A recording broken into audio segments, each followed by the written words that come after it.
This Thursday night, you are invited to take a step back in time at Farmington Historic Plantation with a good book, great food, and a powerful story from the Civil War. It's all about Wharton's War, a new book that shares the real letters between a Confederate general and his strong-willed wife. These words give us a rare, personal look at love, loss, and life during the last years of the war. Here with more is the author, Jack Davis. It is so great to meet you. Good morning, Al. Delighted to be here. Thank you so much for being here. Let's dive right into your book. Tell us about how these letters were discovered. It's a remarkable collection that no one knew existed. General Wharton built a house in 1876, and all of his stuff wound up in the attic. And that house stayed in the family hands until the 1980s, and apparently no one was curious enough to go up into their own attic. And in fact, it was believed that he'd left no papers behind. But when the house was sold and his great-great-granddaughter went up there, they found 15 boxes and 2 steamer trunks of his papers and other kind of memorabilia, which included these big stacks of letters that had been sewn together sort of into book form. Wow. All told, 524 letters between the general and his wife between 1863 and 1865. They wrote sometimes every day, sometimes twice a day. Wow. And it was just I've never, in 50 years as a Civil War historian, I've never encountered a collection like it. It really is almost one of a kind. Yeah, that is really remarkable that they were truly all stitched together like that. And are these letters typical for people of that time and that place? The fact of the letters is pretty typical. The content is not, because these are two very atypical people. In some ways, they're more 21st century than 19th century. Really? His wife, Anne Radford, or Nanny as she was called, only weighed about 88 pounds. Her waist was about this big around. Some of her dresses were in the trunks there. And she's all about business. It's nothing but She might business. be little, but she's mighty. Though I be little, I am mighty, yes, indeed, the bard speaks. Whereas her husband, Gabe, is all about feelings. And so you see this real turnabout in how they deal with each other and their take on the world.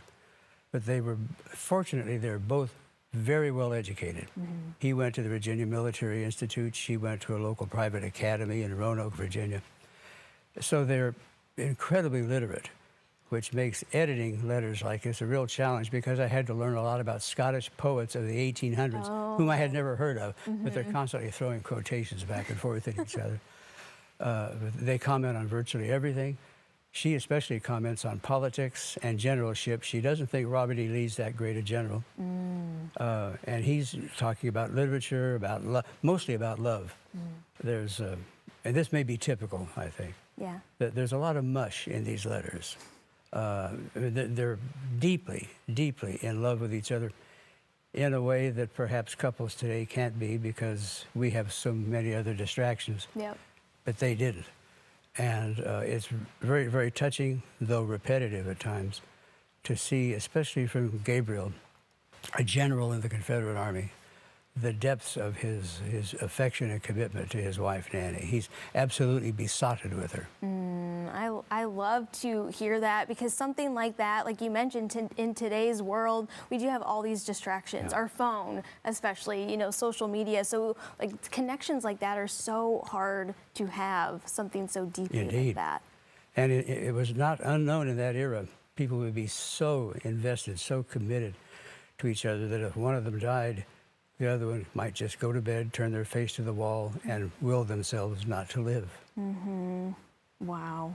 So, very touching story, but any little surprises in there that you can kind of tease? Well, I think the opinions are really interesting. Dealing, for instance, with enslaved people. Gabriel never bought or sold slaves, as far as we know. Nanny's family were very well off and had about 40 or 50 enslaved people. And one of them accompanied Gabe on campaign as sort of a body servant, camp servant. And the two became reasonably close. There was always a difference, of course.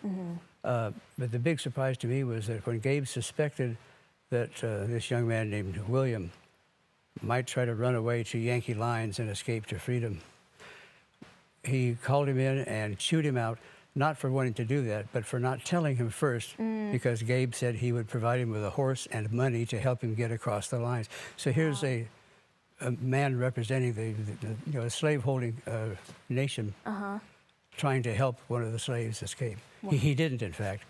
But after the war, that same man and his wife lived with the Whartons and worked for them and with them for another 20 years after the war. Wow. So it's a good example of the rather complex relationships that there were between slaves and masters. Yeah, well, this book sounds so interesting. You can actually get an up-close look at the Farmington dinner. Such a great place to have this at.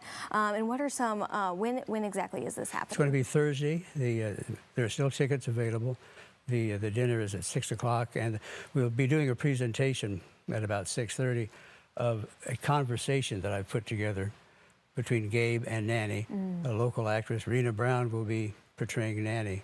And you'll get some real surprises in what they will be saying about each other, about life, about the Civil War, and about love. Oh, that is beautiful. Well, thank you so much for stopping by today. Really special book, and I love that they were perfectly, etched together. And who knew that all these letters were just stuck in an attic this whole time? And when they were found, on top of them was a sheet of paper in Gabe's handwriting in 1906, the year he died, saying, "When I am gone, burn all these." No. And thank God nobody saw that note. Oh, yes. So now we can read them all today. Yes, indeed. Thank you so much for Thank stopping you, Elle. by. Delightful. So if you're interested in getting your tickets for this dinner, just go over to Farmington's website, farmington.org.